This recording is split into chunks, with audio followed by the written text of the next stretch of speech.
कमाल बहुत ज़्यादा खुश है कि अब उसकी सुनने वाली है, यानी कि ईसा जो है वो अब इसको टाइम दे रही है और वो सोच रहा है कि उसने उसकी वजह से ही अपनी नौकरी छोड़ी है ताकि वो कमाल को टाइम दे सके।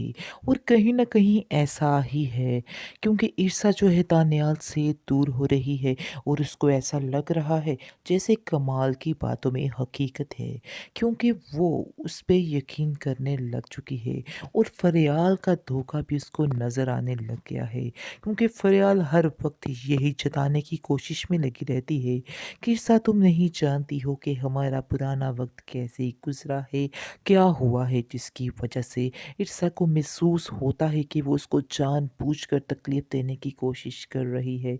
लेकिन अब कमाल भी इस बात का उसको एहसास दिलाता रहता है कि उसकी उसकी ज़िंदगी में क्या अहमियत है। अब उसको इस चीज़ का अंदाज़ा हो रहा है कि कहीं न कहीं कमाल की बातों में हकीकत ज़रूर है, और उसको इस बात का अफ़सोस भी हो रहा है कि वो जो कुछ कर रही है कि वो बहुत गलत कर रही है।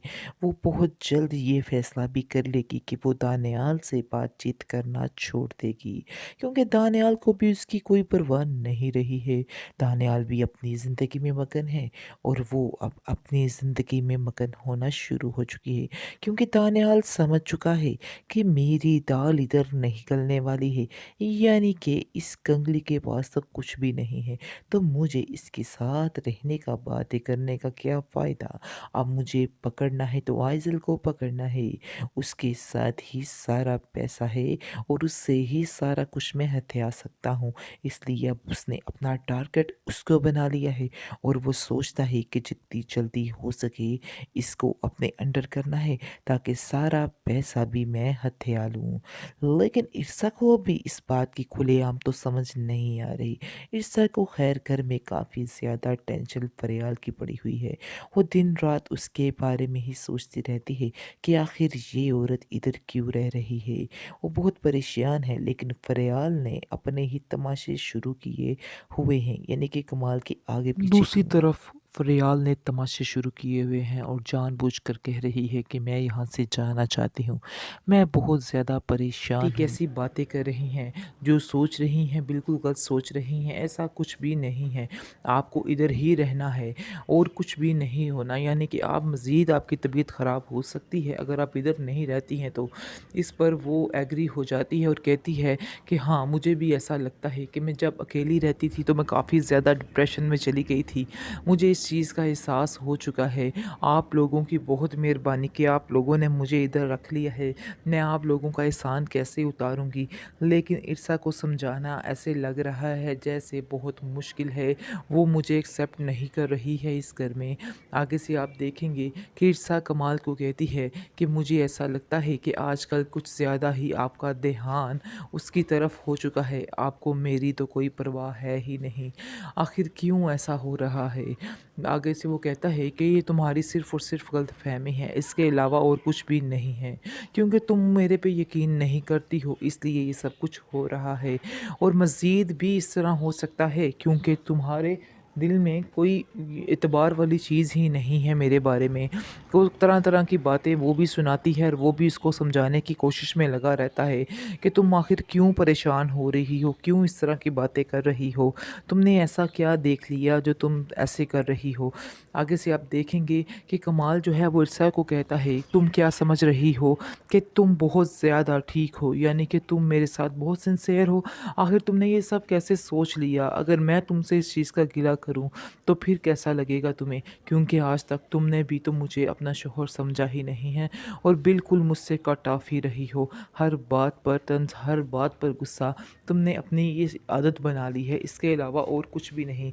मैंने काफ़ी दफ़ा कोशिश की है तुम्हारे साथ ठीक होने की, तुम्हारे साथ आगे हाथ बढ़ाने की, लेकिन तुमने मेरी एक नहीं सुनी है। मुझे इस चीज़ का बहुत ज़्यादा अफ़सोस है जो कुछ तुम मेरे साथ कर रही हो। इस पर आप देखेंगे कि वो कहती है कि चलिए आपको जैसा समझना है आप वैसा ही समझते रहिए। मुझे अब इन बातों से कोई भी लेना देना नहीं, मुझे अब इन बातों से कोई भी परवाह नहीं है। आपकी अपनी मर्ज़ी है, जो चाहे आप मर्ज़ी मेरे बारे में समझें। इस पर दोनों के और ज़्यादा अख्तलाफ़ात मज़ीद बढ़ जाते हैं। कमाल वहाँ से चला जाता है। इसके बाद आप देखेंगे कि आइज़ल जो है वो आती है कमरे में और आकर कहती है कि बाबा, आंटी फ़रियाल की तबीयत काफ़ी ज़्यादा ख़राब हो रही है। मुझे लगता है कि आपको इन्हें फ़ौरन डॉक्टर पास लेके जाना चाहिए। इस पर आप देखेंगे कि फटाफट से आता है कमाल और जाकर क्या पूछता है फ़रियाल को क्या हुआ। फ़रियाल बताती है कि मेरी तबीयत काफ़ी ज़्यादा ख़राब है, मुझे डॉक्टर की ज़रूरत है, मुझे डॉक्टर पास ले जाओ। जैसे ही वो उसको डॉक्टर के पास लेके जाने के लिए लगता है तो आगे से आप देखेंगे कि किरसा बड़े ही गौर से देख रही होती है और इस चीज़ को महसूस कर रही होती है कि जो कुछ ये कर रहा है वो बिल्कुल गलत कर रहा है, लेकिन इसके अलावा कोई चारा भी तो नहीं है कमाल के पास। उसको ज़ाहिर बात है कि उसने उसकी मदद तो करनी है। वो जानता है कि वो बिल्कुल बेसहारा है और उसकी मदद कौन करेगा, इसलिए ही सिर्फ उसने उसका साथ देने का फ़ैसला किया है। अलबत्ता ऐसी वैसी कोई बात नहीं, जो समझ रही है इरसा बिल्कुल गलत है, लेकिन इरसा जो कर रही है वो गलत कर रही है, क्योंकि उसको ये बातें ज़ेब ही नहीं देती है, चाहे जो मर्ज़ी हो जाए, लेकिन इस तरह की हरकतें करना उस पर मुनासिब नहीं है। लेकिन उसको इस बातों का एहसास नहीं हो रहा और वो अपनी ही ज़िंदगी में बस मगन है। इसके बाद आप देखेंगे कि आइज़ल जो है वो जाकर कहती है उस इरसा को कि मुझे ऐसा लग रहा है जैसे मेरे बाबा जो हैं उस फ़रियाल आंटी की तरफ ज़्यादा ध्यान दे रहे हैं और हर आए दिन उनके साथ ही वो वक्त गुजारते हैं।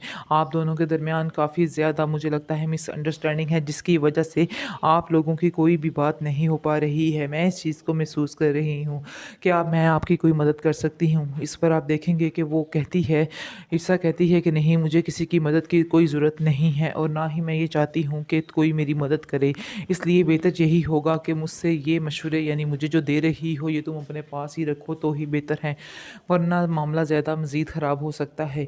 काफ़ी देर उनकी भी आपस में लड़ाई झगड़ा चलता रहता है, क्योंकि वो भी समझ जाती है कि ये भी फ़रियाल के साथ ही मिली हुई है, सारी इसकी मिली-जुली बकत है और दोनों एक साथ ही हैं। और इसके बाद आप देखेंगे कि इरसा कहती है कि मुझे ऐसा लग रहा है जैसे तुम फ़रियाल के साथ मिलकर ये सारी गेम चला रही हो, लेकिन अगर तुम ऐसा कर रही हो तो मैं तुम्हें कभी भी इन बातों में कामयाब नहीं होने दूँगी। ये तुम्हारी बहुत बड़ी गलतफ़हमी है। आगे से इरसा आइज़ल कहती है कि अगर आपको ये पता चल ही चुका है तो आप भी अपने ज़हन में ये बात बिठा लें कि मैं ऐसा करके ही रहूँगी जो मैं कर रही हूँ और मुझे इन बातों से कोई भी रोक नहीं सकता है।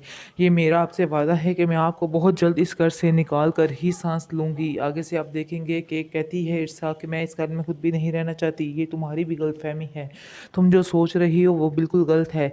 मैं एक मिनट के लिए भी इस घर में रहना पसंद नहीं करती हूँ, लेकिन मेरी भी कुछ मजबूरियाँ हैं जिसकी वजह से मुझे इधर रहना है। आगे से आप देखेंगे कि आज़िल उसको कहती है कि आपको जितना पैसा चाहिए, जो चाहिए, मैं आपको देने को तैयार हूँ, लेकिन मैं आपको इधर बर्दाश्त नहीं कर सकती। अब आप भी ये बात समझ लें तो फिर ही बेहतर है, वरना आपके लिए भी मुश्किल है और मेरे लिए भी मुश्किल है। मुझे इस तरह के मज़ीद हरबे आज़माने की ज़रूरत ही ना पड़े अगर आप मेरी फ़ौरन से बात मान लें और यहाँ से चली जाएँ। आगे सिरसा कहती है कि मैं बहुत जल्द इधर से चली जाऊँगी, तुम्हें कुछ भी कहने की ज़रूरत नहीं है।